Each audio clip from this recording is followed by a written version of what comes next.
This is Shutters Inc. with Bruce Williams and Glyn Lavender. Hi, and welcome to episode 522 holy shit, it's nearly Christmas. of Shutters Inc. That there is Mr. Glyn Lavender from creativephotoworkshops.com.au. And who are you? And I am Bruce Williams from shuttersincpodcast.com. We've got it all back to front today. And this will be the final episode for 2021, the year that cannot end soon enough. Hang on a sec. I have not seen the terms and conditions for 2022 yet. Yeah. I'm not, until I see those, I'm not going to allow 2021 to pass, because it could be worse, because everyone said that 12 months ago. Yeah. I remember us all saying the same. Yeah. Woo-hoo, thank God 2020's over. Yeah. So, my friends, Yeah. as much as, until I want it in writing, what I should expect. Yeah. Simple as that, yeah. Whether you're going to get that, I don't know. But anyway, how's your last 2 weeks been? Uneventful. Okay. I've been pulling my hair out, working on a Word document brochure for my India tour, and I got this blank page I just cannot delete. I'm using a template. And everything I do I cannot get rid of the damn thing. Right. So, yeah. So your secret tool right there is a thing called hidden characters. It looks like a back to front P. Yeah, there's an icon on the toolbar that looks like a back to front P. And that is... So let me just clarify this here first and foremost. Yeah. What you're saying to me is 2 weeks ago I should have asked you. Quite possibly.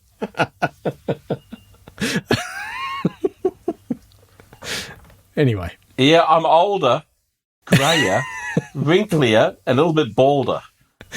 Yeah. And you could have just said, Glenn, I know the answer. If you'd asked the question, I would have had the answer. No. Yeah. Yeah, this whole world's about me. You should have known. Of course. Yeah. One of my customers from my last India tour posted a thing on Facebook today, and a quote from a book she was rereading, and she goes, "What's happened to all the wonderful, humble people in the world, like this guy, like this?" And she puts this beautiful passage of this guy, being particularly humble. So I straight away, of course, responded, "Well, I'm still here. I'm the humblest person I know." You should see the other twats I know. Terrible stuff. So 2 weeks I got a new Wi-Fi mesh system set up. Okay. Now here's really freaky. It worked first time. Wow. And what does it do? Well, my Wi-Fi has just been crappy all around the house, as you've known from previous episodes. Yeah. And so it's basically giving me better Wi-Fi all around the house. So it's 3 devices that all interlink with each other to give better signal across the entire place. Oh, okay. So areas in my house that have gone from 18, 19 megabits download are now 51. Nice. So that's bloody awesome, Yeah. But Bruce, I opened the box. I downloaded the app. I plugged the first one into the router, followed the instructions, repeated for number 2, repeated for number 3, pressed end, worked. Bruce, it was technology that worked. Yeah. And it wasn't even an Apple device. See, the critical part of that entire chain of events was the fact that you followed the instructions. Well, the thing is, that's where you go wrong in that. The only instruction was download and open the app. I mean, even I can follow those, mostly. Yeah, it wasn't too complex. And, within just the merest of a few minutes, bang.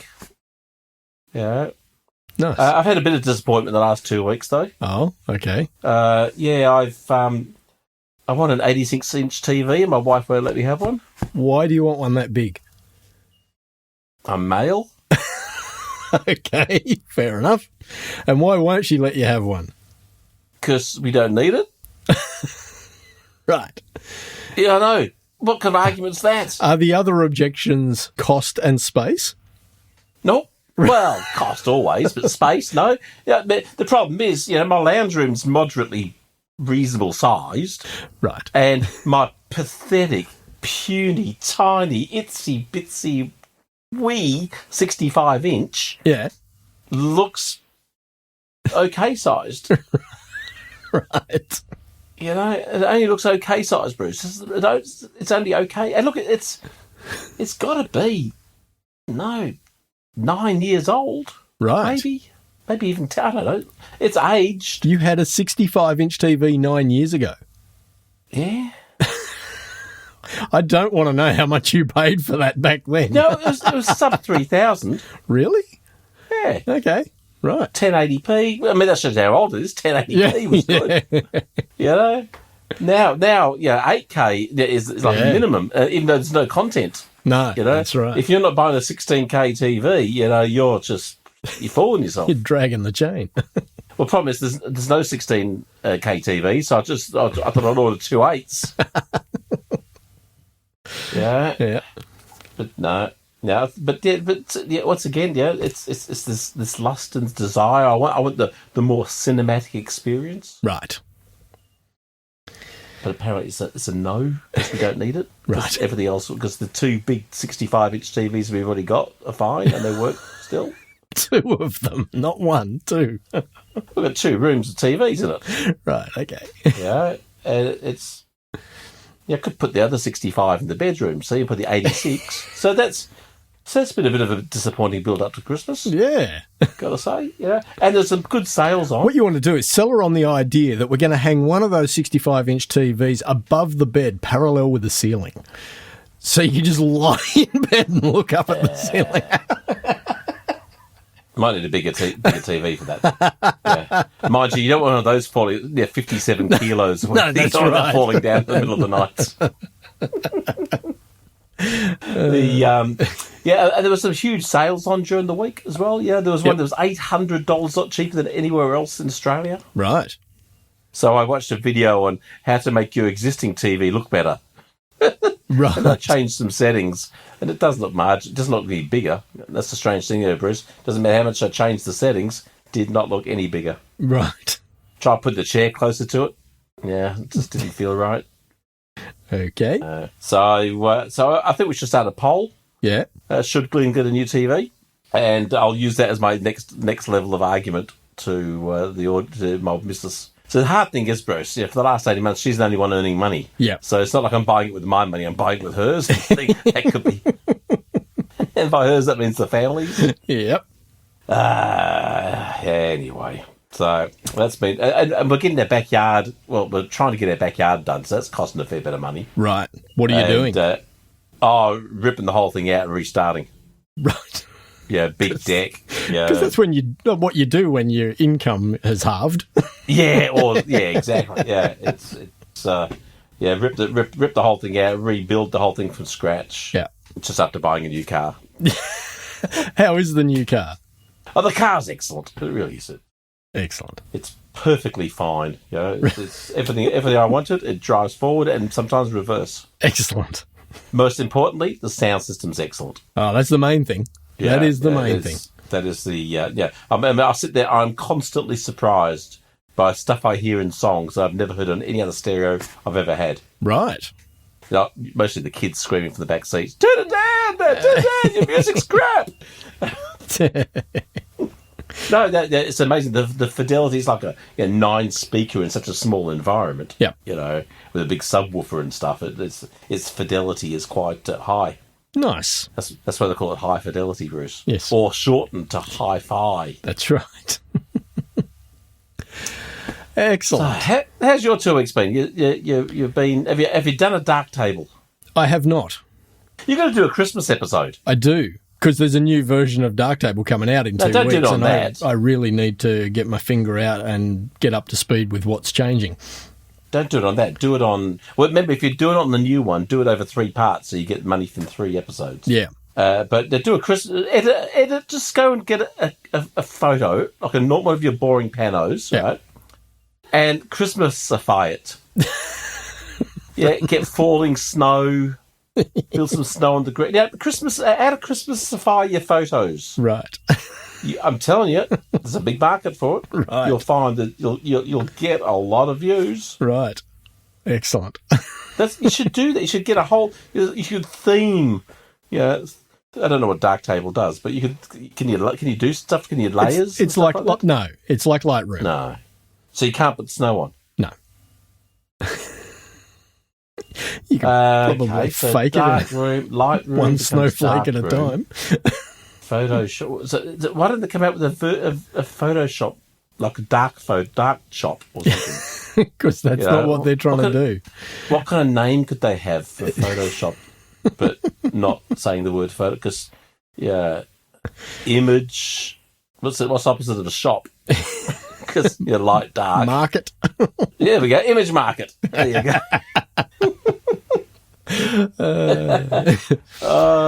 I've got some good news as well today, just once I think of it. I got an email from Redbubble today. Yeah. They're saying, congratulations, we're about to send your annual check. Oh, okay. Yeah, you've earned up to $2 this year, it said. Excellent. And that might be just enough to buy my wife a Christmas card. Beautiful. If I get like the 10-pack from the $2 shop, Yeah. Well, it doesn't tell me how much I've earned, but it's up to $2. Yep. It's just for people maybe listening overseas who don't know our currency. Let's say America, for example. Let's say the lovely Cass Tippett. She might not know our currency. $2. It's not a lot. No. No. It sounds good. Wow, you've earned up to. Yeah. Not including tax, but so. Yeah, it's not going to be a big Christmas. It's not going to buy me much of a TV. It's certainly not going to buy much of Christmas presents for the kids. No. So, but we've been shopping for a long, long time for Christmas. Have yourself? Because Christmas with shipping and everything this year is going to be an absolute nightmare. Yep. So, it took me, I'm not sure I said last time, it took me 3.5 weeks to get a parcel from Sydney. Wow. To go 1,000 kilometres. Yep. Yeah, it is just diabolical at the moment, so. Wow. Yes. Yeah. So I did go out and do a shoot. What? Yes. Thanks, Bruce. Yeah. You're bringing the tone of the podcast down. Probably. You had some involvement in photography. Yes. Yeah, that's just not our thing. Yeah.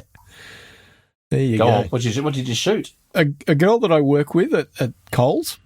Yes. I asked her if she was interested in going out and doing a shoot. She said yes. Oh, mate, workplace harassment. Me too, dude. Me too. Yeah.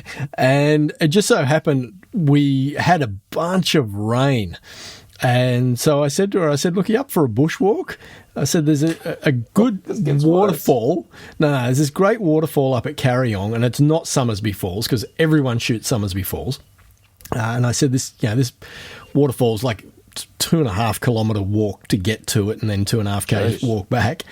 And I said, no one goes there because it's, so out of the way. 2.5 kilometres each way. Yeah, exactly. And she was up for the walk and the shoot, so we went and did that. What kind of shoot was it? Just general modelling, but I just felt like such a noob. I hadn't shot for so long, particularly, something like that. And on top of that, I was just struggling with dappled light the whole afternoon. I just couldn't get away from it. I ended up with about 4 images out of the whole shoot that I was moderately happy with. So, damn. Yeah. That's tough. Because sometimes, look, best intentions, you get out there, it just doesn't work. Yeah. Yeah, you just your mojo's just not there, nothing.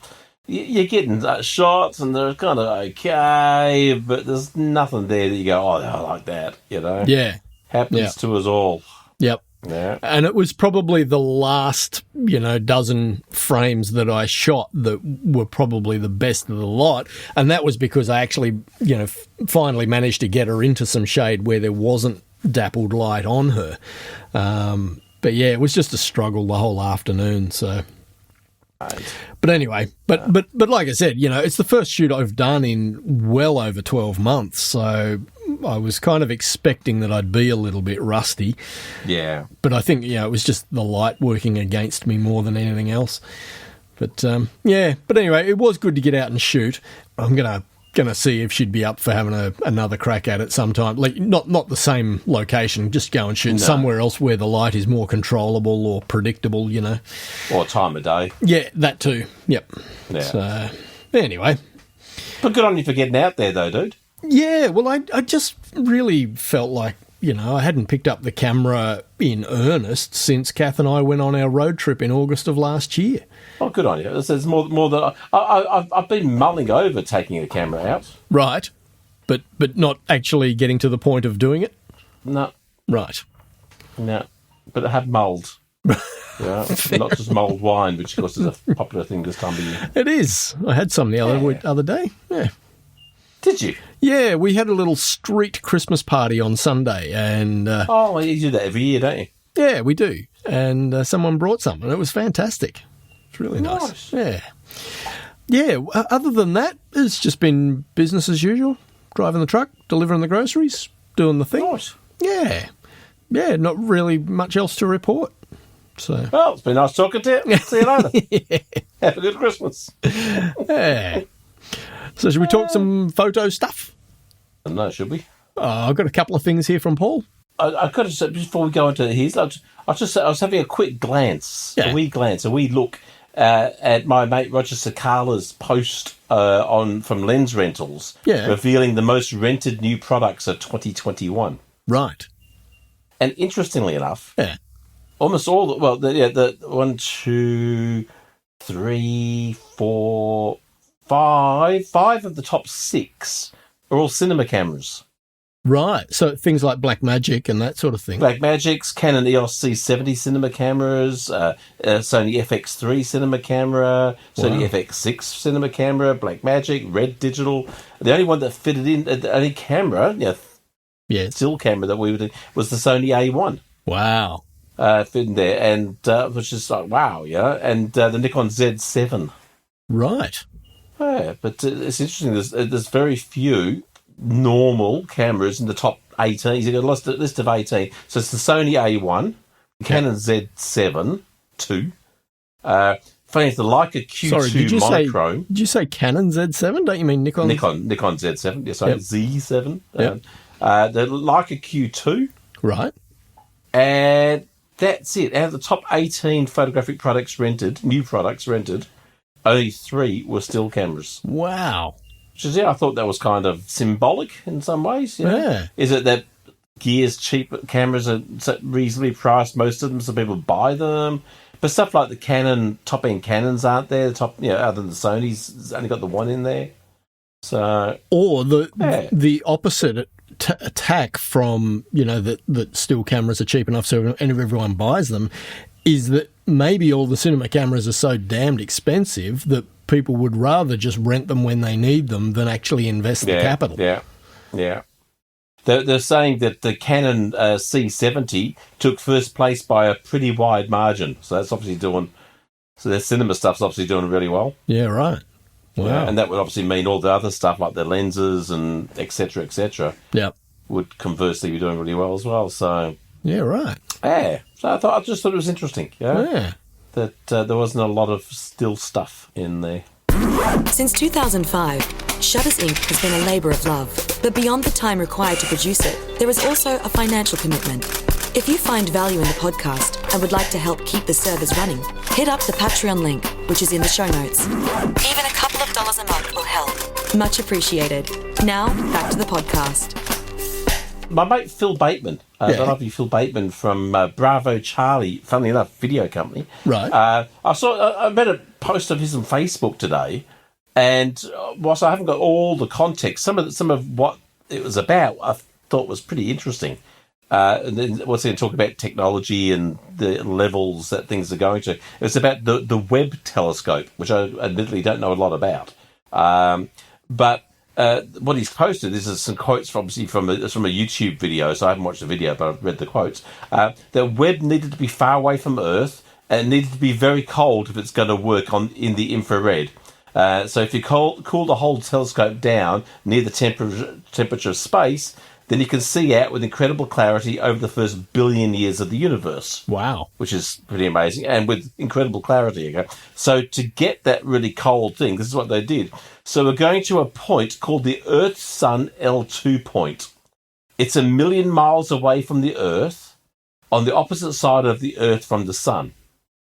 And it's a place where the gravity of the sun and the gravity of the Earth combine to make a relatively stable point that follows the Earth around the sun every 365 days. Right. So if we go out there and we put up a sun shield, like a big umbrella, from that location we can block out the sun and the Earth and moon all at the same time. So it'll be the first space telescope that's out there that doesn't have any lights on it. Right. So what you mean is the Earth would be permanently eclipsing the sun from that position. Exactly. Yeah. Right. And then it would have this big umbrella out there blocking any sort of residual sort of spill. Wow. As well, and it's in a stable access point 1 million miles from Earth. Wow. Just sitting out there. You know. Wow. So we've said so many times in this podcast, what a time to be alive. I know. What amazing technology, you know. We're not living on the moon like they promised in Space 1999. Yeah. But, you know, that's still pretty darn epic. The stuff that we do have, we never imagined. Yeah. That's crazy. I was saying this to my kids just the other day, so I can't believe what you'll have in your world when you're... Because I was talking about Apple's new glasses they're working on. Okay. Have you seen these? No. So they're working on... So they're going to be smart glasses. Right. That's the future. But it's all augmented reality stuff. So you can be walking down the street, Yep. and let's say you've got your Google Maps going. It would be Apple Maps, of course. It actually plots out like on a GPS, like the arrows down the street in front of you. There you go. Yep. Or let's say you've got a wish list on Amazon.com, right? And let's say you've got a bunch of books on there. You walk into a bookstore, it recognises the titles up on the shelves and highlights them and points out, this is on your wish list. Yeah, right. And stuff like that. They say you will no longer need prescription glasses because these will self-adjust. Wow. For your eyes. So if you need both reading glasses and short, it will self-adjust. And there's a little slide on the arm that goes from clear glass to sunglasses just with a slide. Yeah, I mean this is the stuff they're working on, and that's just a bare minimum of it looks quite phenomenal. All in roughly the same size as a normal pair of glasses. Yeah, right. And their design is pretty much like whether how much of that will come to fruition, who knows?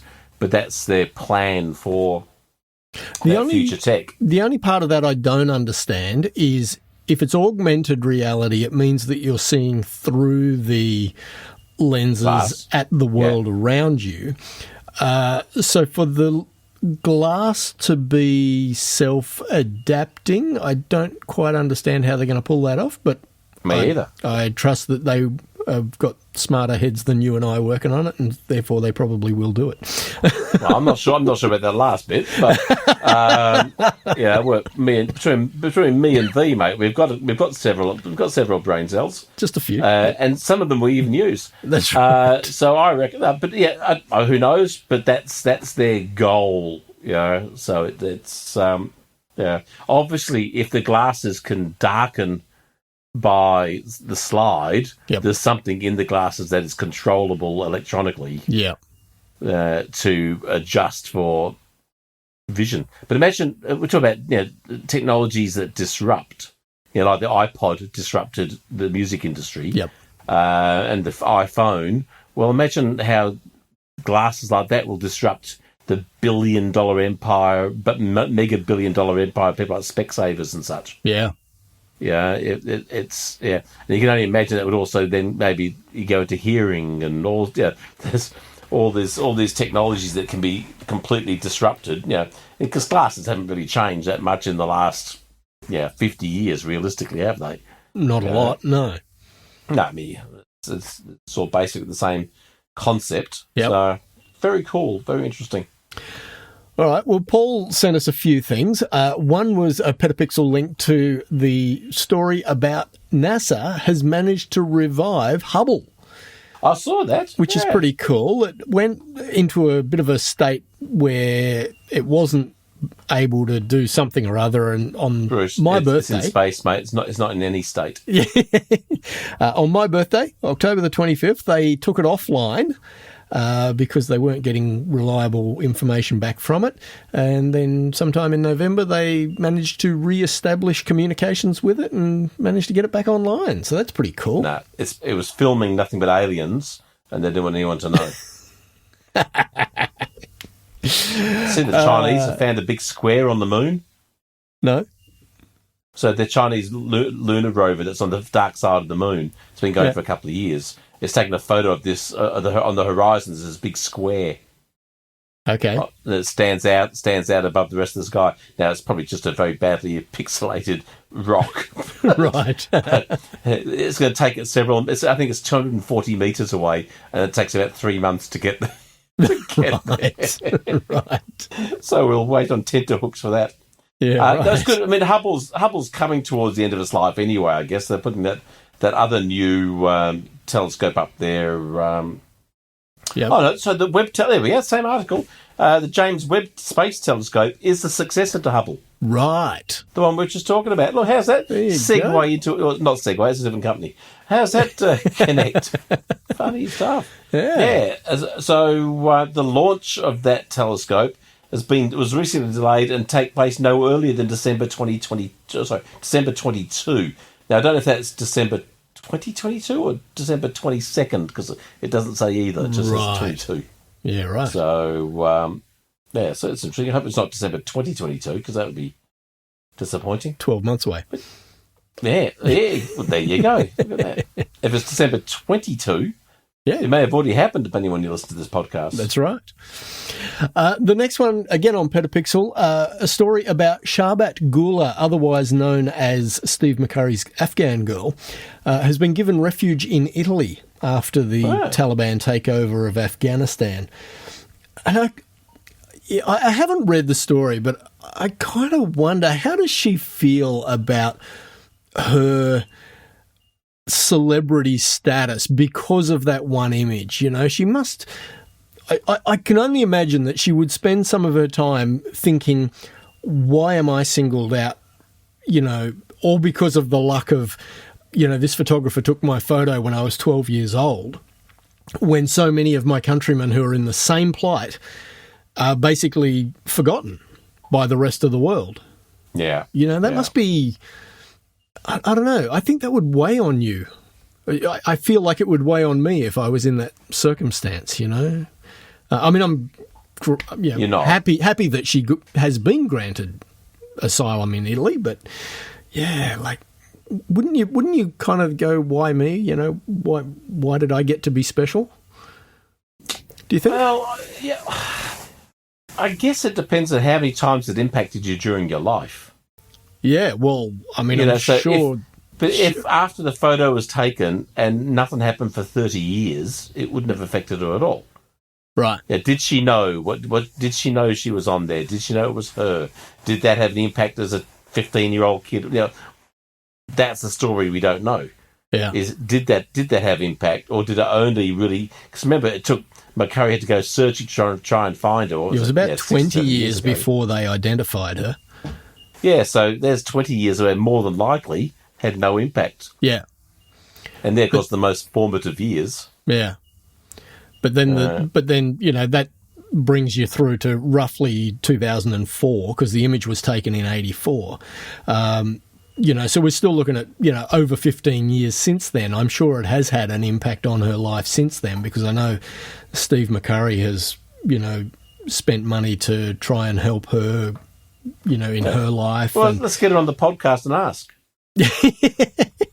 I'll leave that one up to you. I've done the others. Yeah, there you go. Mate, first episode next year. There you go. All right. Yeah. Give you a couple of weeks. No worries.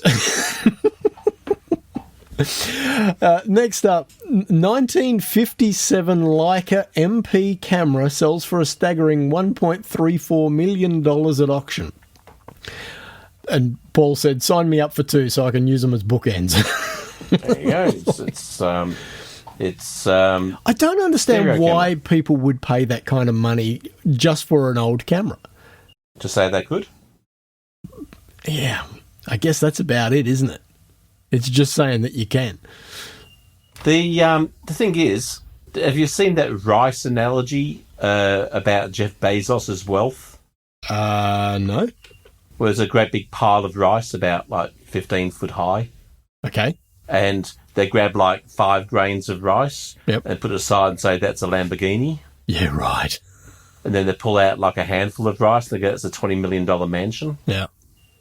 You know, when you've got a 15-foot pile of rice, Yep.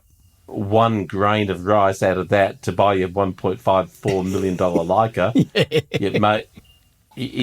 the time it took to actually hit buy, he's earned 3 times as much. Yeah.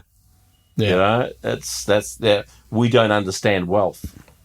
Yeah. Only the poor worry about why someone would pay that much money. Yeah. Fair enough. Yeah, but poor, I mean, like average folk like us. Yeah. Not poor. Well, yeah. I'm pretty poor. I don't have an 86-inch TV. Yeah. Here's the thing. Jeff could throw out, he could like get a knife and just gonna shave a bit of 1 grain of rice. Yeah. And the bits that fall off the end of his knife would do me. Yeah. That's right. Yeah, that'd be fine. Rice shavings. You take it into your local TV store. Here's some rice shavings. Can I have that TV, please? Yeah, there you go. Not sure, but I got it from Jeff Bezos. It's his rice. Got to be worth it. Yeah. Next story is Bug Photographer of the Year under fire for drugging his subjects. So basically, this guy who was awarded the Bug Photographer of the Year admitted that rather than kill the insects, he anaesthetizes them. Yeah. And what's the problem? I guess some people have an issue with anaesthetizing the subjects. Well, they've got no idea how bug photography's worked for the last 100 years. Well, I guess most are either dead, yeah, or they put them in the freezer to slow them down. Right. Okay. You grab them in a box, like a little lunch box or a nest or something, put them into a box, put them in the freezer to slow them right down, then stick them on something. Right. And take the photo. Oh, I found this bug. Yeah, right. Okay. Let's get people. It's like, how did people used to be guaranteed to get those great shots of eagles picking up salmon?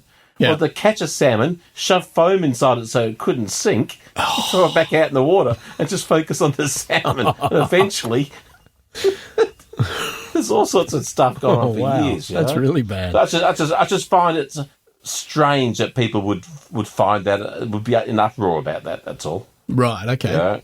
Yeah, because I said to me, as far as I'm concerned, that's just like a constant. Yeah.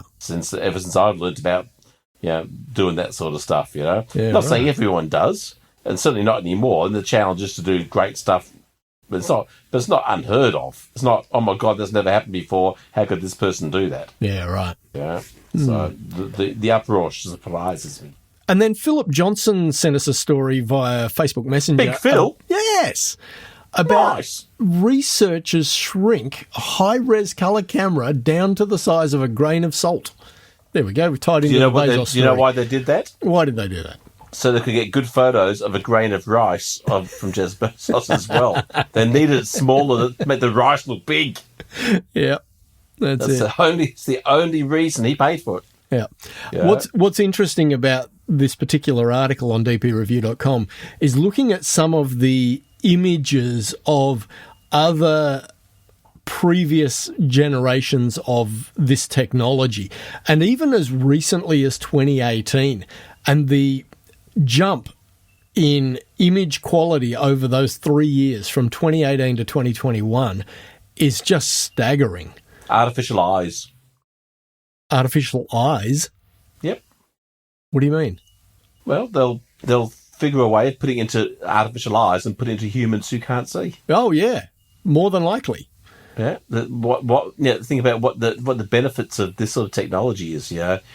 Ultra light packet satellites or cameras to send into space to photograph stuff that weighs nothing, so makes it accessible to. There's a great amount of options for ultra light technology, and not just putting it into a phone and get the iPhone 27, but let's see, to replace the human eye, before Apple get the glasses going. But you can see a lot of interesting stuff. Imagine the you could build a tiny little submarine to go down the depths and depths. You don't have all the expense of having to build this massive things to get equipment down there. Yeah. You can go down and shoot with something like that. Speaking of such, did you see at the bottom of the Marianas Trench the other day, they found a frozen balloon? The helium balloons? No. There's a picture, the bottom of the deepest part of the planet. Yeah. And there's frozen balloon. It's not up, it's deflated, just so Wow. it's not just floating there like the clown from It's holding it. They all float. It's not that. There's this deflated frozen balloon and a white plastic bag. Oh. So mankind has reached its way to the Depths of the ocean. How sad's that, huh? That is very sad. Because that did disappoint me somewhat. Yeah, I mean, totally. Frozen of all things. I mean, and the last thing I wanted to throw in, this was just something I found just as we were getting ready to start recording, and this was not something I'd ever spent any time contemplating. The earliest born individual ever captured on film. yeah. Have a guess what year you think that person might have been born. Okay, let me have a think here. 1778. Not bad. 1746. Whew. Yeah. So I was going to go 1760s, and I jumped up at 10 years or so. So I was Yeah. going back the other way. Yeah, Pretty amazing, hey? This lady, Hannah Stilley, was born in 1746, and she was photographed when she was nearly 100 years old, so around 1845 or 1846. And yeah, photographic experts who did an extensive study on this subject believe Hannah was the earliest born individual to ever be captured on film. I just thought that was really interesting. It's more than that, Bruce. It's amazing. I'm just looking at the photo of her now. No, I mean, I'm serious. I'm not being sarcastic. That is remarkable. Yeah, A photograph of someone from who lived in the 1740s I know. is just mind-blowing. Yeah. Yeah, just Totally. mind-blowing. So cool. Well, she died in 1840, so it was probably shot before then. Oh, okay. So she would have been in the mid-90s. Okay. Yeah. Yeah, and that's a photograph after she's dead, which is not an uncommon. Yeah, that's true. But it was probably another 40 years later after that, before they started, someone died, stick him up on the lounge chair. I heard someone, we were talking about this about a week or so ago, and someone was asked to do that recently. That Right. a family member had died, and they wanted one last portrait. Wow. So they stuck him up in a chair. They had a couple of hours, but stuck him up in a chair, put the rest of the family around him, and photographed it. Somebody's been watching Weekend at Bernie's. Crazy, isn't it? Right? So funny. But yeah, well, very cool. Yeah. Well, my friend, that brings us to the end. That is the end of the podcast and the end of another year. God, So fancy that. we are going to take a break for a month, Yeah, and we'll be back mid-January. mid-late. Still school holidays. I don't know where I'm going to be. I might be away. So Okay. it might be mid-late. Yeah. Okay. But yeah, it's... Oh, one other bit of exciting technology news this week I just Okay. remembered. Yeah. I bought a battery. You bought one. I bought an $1,100 battery. What does it do? Charges things. Right. What But sorts it's of for things? It's for camping. Okay. Mind you, I didn't pay $1,100 for it because I like to bargain hunt. Yeah. And I got a massive deal, and then there's 20% off and stacks, and then I sold something I didn't need. So it cost me all up about $200, which is what I was kind of willing to spend in the first place. Right. But now I've got an app. I can log in with an app into my battery. Yeah. Which is super important, yeah. And I got solar panels for free recently as well. So now I'm charging my battery free of charge. Yeah. Oh, it's a circular world, but it runs my camping fridge and all my camping lights, and Right. charges phones and laptops and stuff. And I can now run for like 2 weeks off grid Wow. camping. With it's almost infinite because I can with if as long it'll as it's a sunny recharge day. off the solar, Yeah, as long as it's a sunny day. Yeah. So does it have an equivalent of, say, a milliamp hour rating? No, when it's in watt hours, it's 576 watt hours. Right. Which means if something runs 1 watt an hour, it's 576 hours. Yep. So to give you an idea, my camping fridge, I ran that straight without charging for 3.5 days, Wow. but if I had my solar going, it would have been infinite run. Sort of Yeah, thing, nice. So EcoFlow is the brand. It's quite remarkable technology. It was a Kickstarter project. Yeah, right. That's now available on the market, and incredible technology. I mean, you can run your laptops in the field. You can run your LED light panels. If you're shooting a light, you can run a smoke machine. Yeah. Yeah, anything. So for photographers, it's got a great a great use rather than actually having to carry a generator with you. Yeah, right. So it's got lots of really cool. Yeah, obviously be able to charge if you're big on drones and stuff like that. You can charge all your drone batteries and stuff like that. So it's pretty cool. Nice. So EcoFlow, ECO Flow. If anyone's looking for that sort of technology, Beautiful. And once a Christmas present, that's not an 86-inch TV. Not that I'm bitter. Nice. So next episode, Yep. I'll report about how good my new TV is. Excellent. and how single life is shaping up. Exactly. Awesome stuff. Well, Merry Christmas, everybody. Thank you for putting up with us on a bizarre year of not having a proper regular podcast, but we appreciate you. Absolutely, and I will echo those sentiments and say thank you to everybody for your continued support of the podcast. It is much appreciated. All right, Merry Christmas, have a Happy New Year, and we will talk to you in the new year. Good stuff, mate. See you, mate. Lovely talking to you. Bye. See ya. You've been listening to Shutters Inc. For questions, comments, and feedback, email theboys@shuttersincpodcast.com.